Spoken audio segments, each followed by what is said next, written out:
जब भारत के इस नेता ने दोस्ती के चक्कर में सरकार गिरा दी। आज हम आपको भारतीय राजनीति का एक दिलचस्प किस्सा सुनाने जा रहे हैं, जिसमें एक नेता ने अपनी दोस्ती के चक्कर में आकर सरकार गिरा दी थी। वो नेता कोई और नहीं, जॉर्ज फर्नांडिस थे। जॉर्ज फर्नांडिस एक पूर्व ट्रेड यूनियन नेता, राजनेता, पत्रकार और भारत के पूर्व रक्षा मंत्री भी रह चुके हैं। जॉर्ज फर्नांडिस ने व्यापारिक संघ के नेता, पत्रकार, राजनेता और एक मंत्री के तौर पर अपनी जिम्मेदारी बखूबी निभाई है। उन्होंने अपनी पूरी जिंदगी मजदूरों के अधिकारों के लिए संघर्ष किया है। जॉर्ज फर्नांडिस जनता दल के प्रमुख नेता थे और बाद में उन्होंने समता पार्टी का भी गठन किया। अपने राजनीतिक जीवन में उन्होंने केंद्र में कई महत्वपूर्ण मंत्रालयों की जिम्मेदारी संभाली है।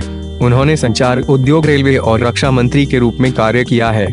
वे एनडीए की वाजपेयी सरकार में अकेले क्रिश्चियन मंत्री थे।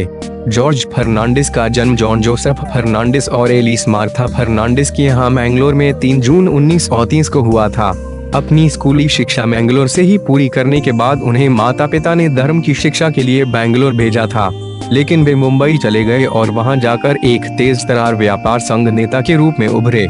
उन्होंने 1950 और 60 के दशक में बॉम्बे में कई हड़तालों का नेतृत्व किया। 1968 का आम चुनाव जीतकर वे पहली बार संसद की सीढ़ियां चढ़े। 1974 की रेलवे हड़ताल में उन्होंने महत्वपूर्ण भूमिका निभाई थी।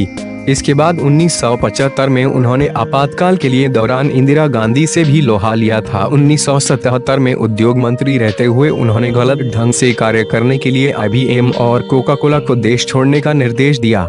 जब साल 1979 में केंद्र में मोरारजी देसाई सरकार थी, तब संसद के मानसून सत्र की शुरुआत विश्वास प्रस्ताव से हुई। 27 जुलाई 1979 को जॉर्ज ने उद्योग मंत्री पद से इस्तीफा दे दिया और मोरारजी देसाई का साथ छोड़कर चरण सिंह के खेमे में जा मिले।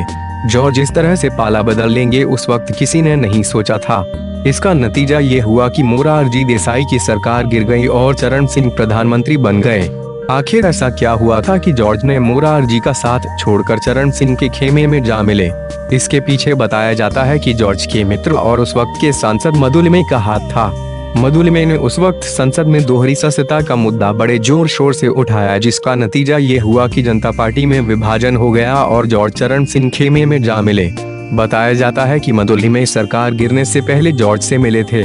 दोनों में रात भर इस बात को लेकर बहस होती रही।